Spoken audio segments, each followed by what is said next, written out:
Hello students, today we are going to study class 5 science, and please turn to page number 28 of your textbook. Okay, page number 28. Okay, we are dealing with chapter number 3, that is food and health, and in this very chapter today we are going to study in detail the topic disease. Okay, so what is disease? All of you know what is disease? You might have listened and you felt so many kind of different diseases now. You might have felt fever, cold and cough, headache, okay, and many others also obviously. But these are very few common things that you must have, felt in your lifespan till now. So what is a disease? Is a condition in which our body or a part of it does not function properly. Disease are caused due to many reasons. Generally, disease are of two types, communicable and non-communicable. So what is disease? It is a condition in which what happens, our body will not function normally. Okay, it will behave in a different way. Okay, it's not going to be normal. That very condition is considered to be as disease, and the two types of diseases are communicable and non-communicable. As the name itself suggests, that communicable means that get communicated from one person to the another. Non-communicable means that can't be transmitted from one person to another.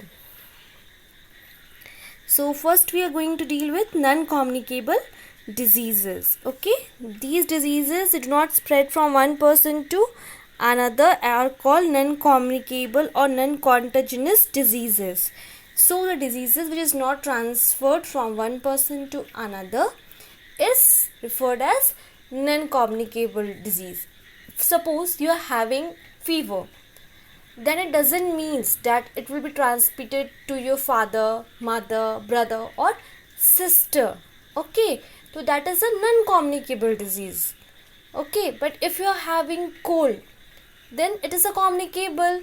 If one person has a cold in one house, you might have observed that it is transmitted one by one to another members of the family. So that is communicable. But fever, it is non-communicable.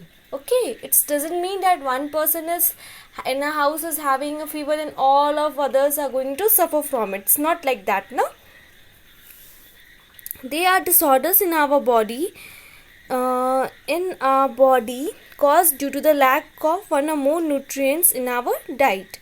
So these non-communicable diseases are basically they are caused when some one or more nutrients are not in a proper amount, in a proper proportion in our body. Okay, so all of you know what is diet. Whatever you are eating is a diet.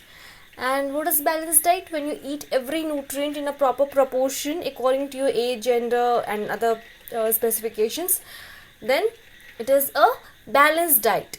So what happens when we are not intaking the nutrients in a proper amount, then we suffer from these kind of diseases. Okay,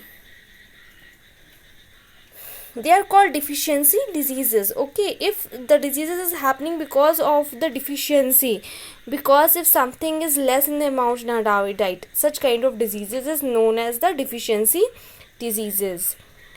And here in a table, some deficiency diseases along with their causes, symptoms and preventions are given in table 3.2.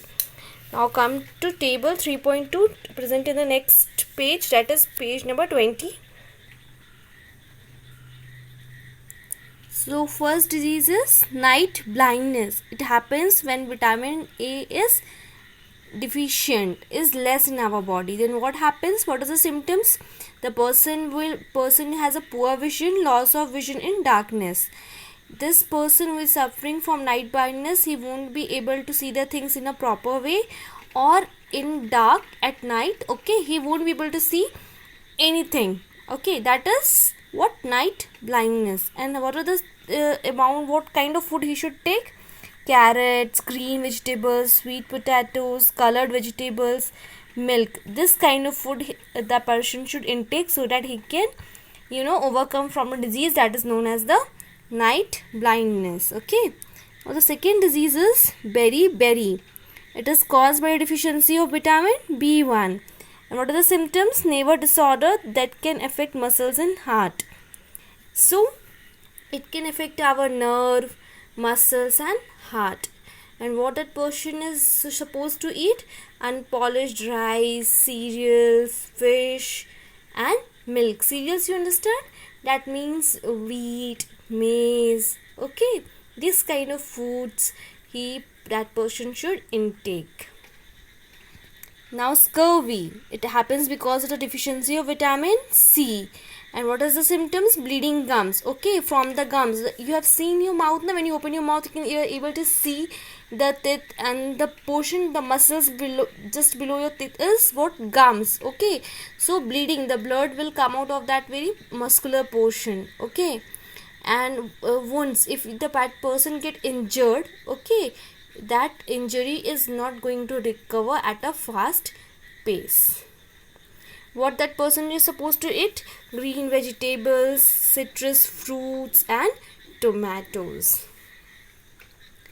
Now the another disease is rickets in children or osteomalacia in adults. Okay, rickets, it happens because of the deficiency of vitamin D, and bones become soft, bend in children, bones become brittle in adults. So what are the symptoms? Here the bones become very soft. In the children, when it's happening, the bones will become very soft and they will bend easily. But in elders, won't happen, it will become brittle, it won't be that very flexible, very, stiffness will come over there. Then increase intake of milk products, eggs and fishes. Okay, milk products and fish and eggs should be taken. Now bones and tooth decay. Why it's happening?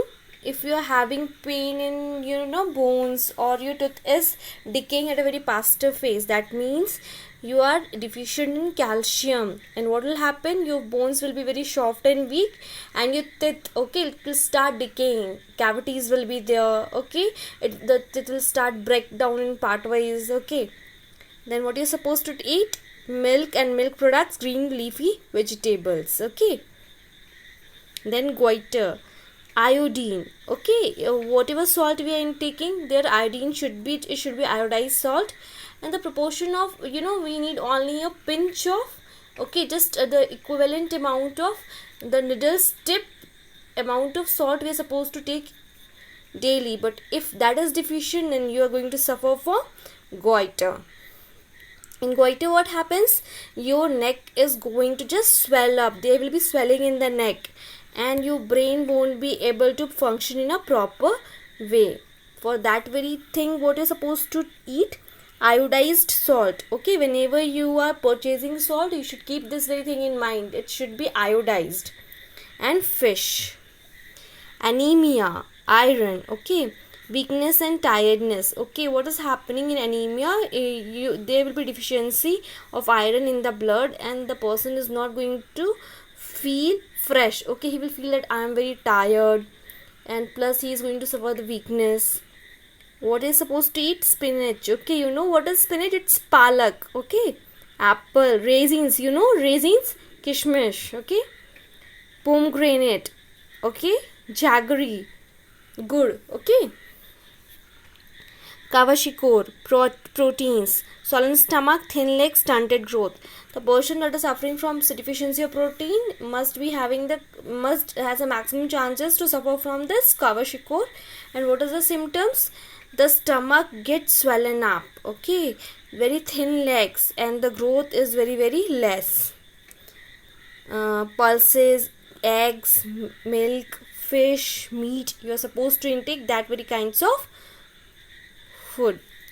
Now marasmus, proteins and carbohydrates.